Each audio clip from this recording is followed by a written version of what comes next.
Talke Webb is back, baby. Having to do a little early in the morning because I had the kiddo over the weekend. Anyway, let's jump right into it. Alabama's fall camp position breakdown, running backs. We all know we're extremely loaded there. We have probably the best and deepest backfield we've ever had, and probably by far the best one in the country. So we got junior Bo Scarborough, junior Damian Harris, sophomore Josh Jacobs, which he'll probably play a lot of receiver this year because he's so fast. Drake 2.0. Freshman Najee Harris and freshman Brian Robinson, which is Bo Scarborough, but even bigger. So if we have a situation where Bo gets hurt again, I think freshman Brian Robinson will step in and you won't notice a difference. Excuse me. B.J. Emmons really hasn't made an impact. He left. Also, Derek Gore transferred to Louisiana Monroe. I hate to see those guys leave, but I understand why, guys. Best of luck. Like I said, summer rivals. We really don't have any great summer rivals coming in that department. So I think that for the backs is going to factor in the offseason, or not the offseason, but in the actual season. I think it'll be Scarborough, Harris, of course, Josh Jacobs, and Najee Harris. Excuse me, it's really early here, guys. The thing with like Damian Harris is he's so fast. If he gets past the linebackers, he's almost gone. He just needs to improve on having that kind of production every single game, and that's why you saw Harris kind of start, or Bo Scarborough kind of take over that role later in the season. So we know that Bo Scarborough had that broken leg. He's coming back. He's doing better. So he's slowly making that comeback. Don't forget, guys, Damian Harris had 7.2 yards a carry. He's super fast. He had a 4.44 in the 40-yard dash. So he just needs to improve, like I said, and Saban even said it, on being dominant every single down in football. So I think we're going to see that from him. Like I said, Brian Robinson, like I said before, he's amazing, huge back. He comes in ready to play. I think if you see any time where Bo Scarborough falters, he will pick up the slack. And you may see Bo Scarborough even be more reserved early on in the games just because of his leg, getting his confidence back. So I think we're going to be great there, no worries. Here's Alabama's fall breakdown as far as receivers. At the X position, we had Calvin Ridley. We had Jerry Jeudy, first and second. Then we had Shavers and Chadarius Townsend. At the Z position, we had redshirt senior Robert Foster, Derek Keefe, and freshman Devonta Smith. And the H slot, we had Cam Sims, junior Xavier Marks, and then freshman Henry Ruggs. I expect a lot from Ruggs this year, and Jerry Jeudy. I think those guys are going to make a really big impact.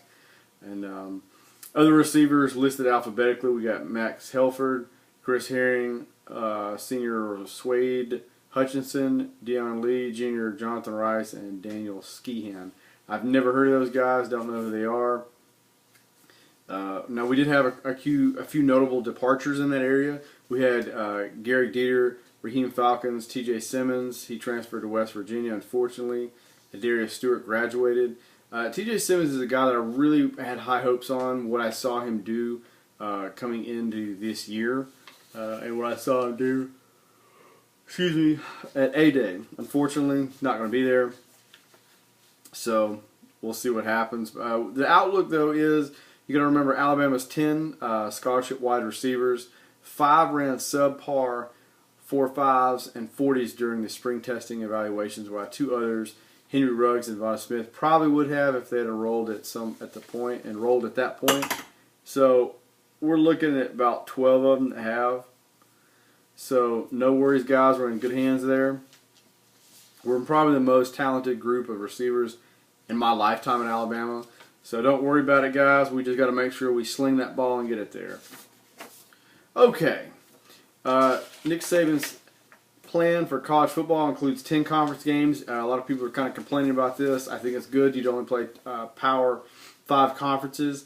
The bad thing is with that, a lot of the smaller schools that depending on us for a paycheck, let's say like Louisiana Monroe or Wofford or whatever, those guys are the guys that lose out, which is sad. Former Alabama QB named starter at new school. Cornwall looks to be the starter at Nevada. I get to see him play in some games out here. Like I said, the top 10 burning questions to determine who wins the West.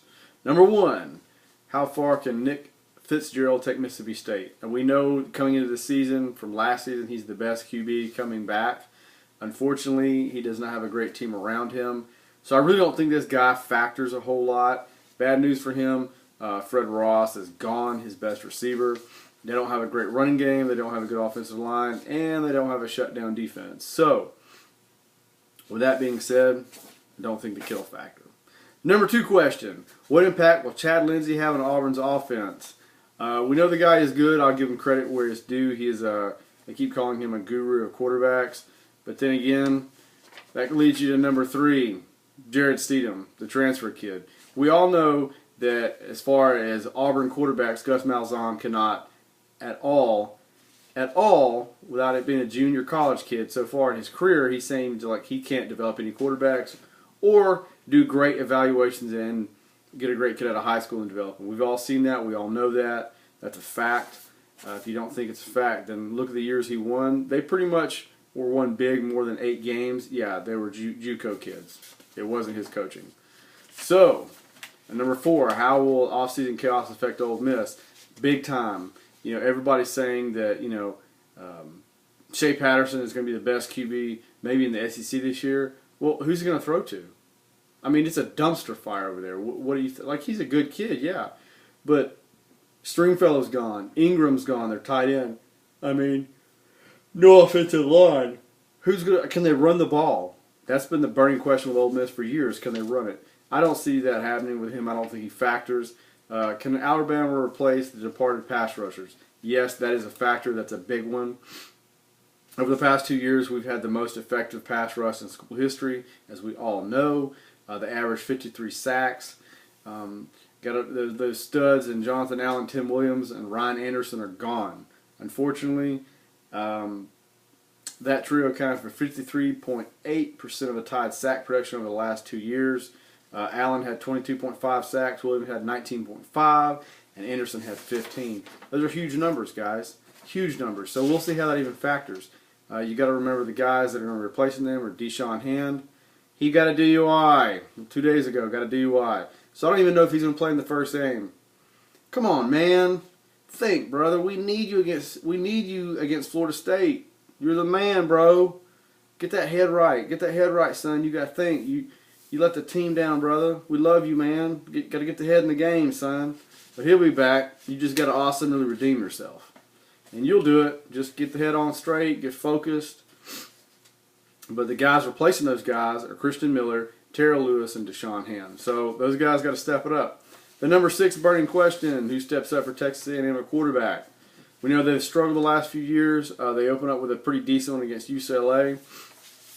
So we'll see how that goes.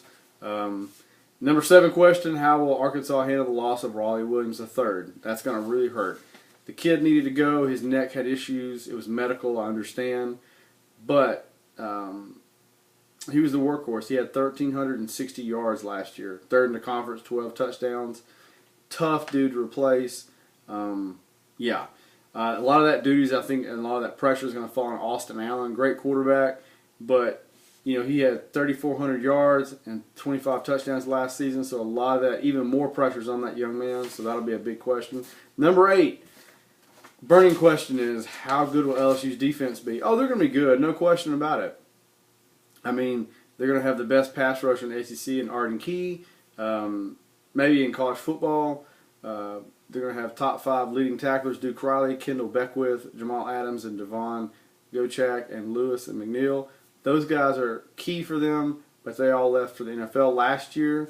So it's going to have to be a new crop of guys coming in to help those 5 leading tacklers, kind of like Bama. A lot of guys are going to have to come in and just show what they got. The number 9 burning question, which team does the best avoiding injury bug? That is huge. We saw last year Florida pretty much had half a team. Did great. They dominated. But they didn't win big, and it made a huge difference for them. So we'll see what happens. So I don't know. I mean, I know heading into last year, Tennessee was down 7 starters and just on defense. That was huge. You know, we saw what Florida did, as I mentioned before. Number 10, can anyone take Bama down? We've lost 4 conference games combined in the last 5 years. That is tough. Great job to Nick Saban and the guys. Like I said before, it's going to come down to all the new guys coming in and showing what they got. They're all 4 and 5 stars, so there's no reason for a drop-off. So we'll see. Anyway, Talke with Webb. I'm out, baby.